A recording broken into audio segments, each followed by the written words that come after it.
In the Fluid Grid layout site, I've copied the videos folder from the multimedia folder of the course assets, and that gave me 3 different copies of the same video in different formats: MP4, OGV and WebM. The different formats are needed for cross-browser compatibility. Although all modern browsers support the HTML5 video element, they don't all support the same video formats. And even older browsers such as Internet Explorer 8 and earlier don't even understand the video element. So for their benefit, I went into Flash Professional CC and created this Swift movie, bigsur_loader.swift, which will load the MP4 version of the video. This Swift down here with the long name contains the controller for this loader Swift. If you didn't follow the lesson on creating the Flash fallback loader, you can find copies of these 2 Swift movies in the multimedia folder of the course assets. You don't need to copy this bigsur_loader.fla. It was the file that was used to create these 2 Swifts. So with that explanation out of the way, let's insert an HTML5 video. I'm going to put it at the end of this paragraph here. Click at the end of the paragraph, select the P in the tag selector and press the right arrow key once to make sure that my insertion point is outside the paragraph. Then in the Insert panel, make sure that Media is selected in the menu at the top, and then select HTML5 Video. Dreamweaver inserts this little placeholder here, and you set all the details in the Property Inspector. The most important one, of course, is Source. I'm going to click the Browse icon alongside. There's my Videos folder.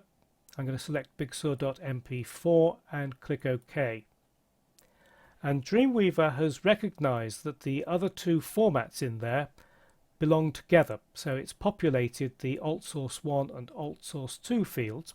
This works only if the videos are in the same folder and if they share the same base name.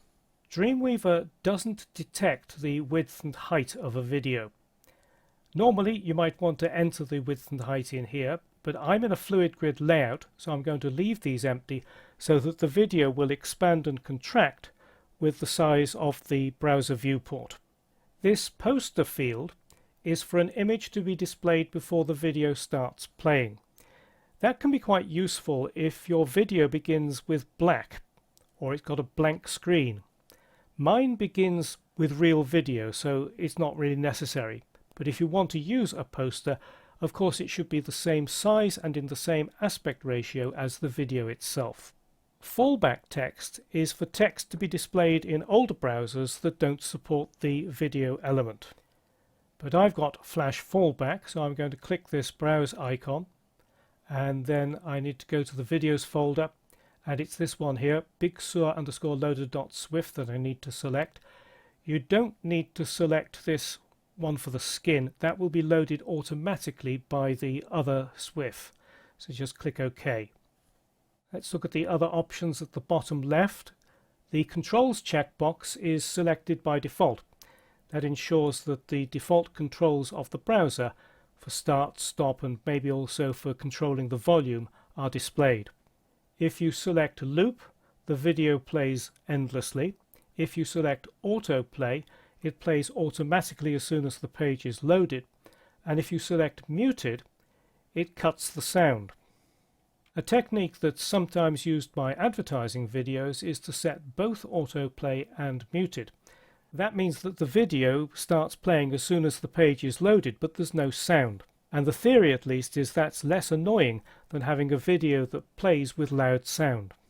My preference is to let the visitor choose, so leave autoplay deselected. This preload option here determines how much of the video is preloaded by the browser. Let's just open Split View for a moment. In this version of Dreamweaver that I'm using, it says Preload None, but if you look in the opening video tag, the preload attribute isn't there.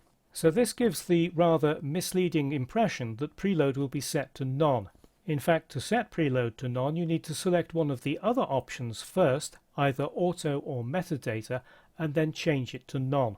As none suggests, if you set it to none, nothing will be preloaded. If you set it to auto, basically it's left up to the browser to decide what to do. And if you set it to metadata, the browser is meant to just download sufficient data to work out whether it can actually play the video that you've got. I'm going to set it to metadata. So let's close Split View and turn on Live View to test the video.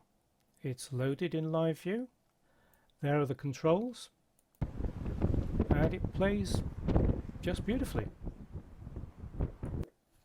To finish off this page, all that's needed is to create a style rule to center the video and set a minimum and maximum width.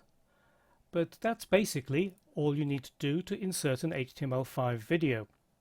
Put your insertion point where you want the video to be, then from the Insert panel with the Media section selected, select HTML5 video.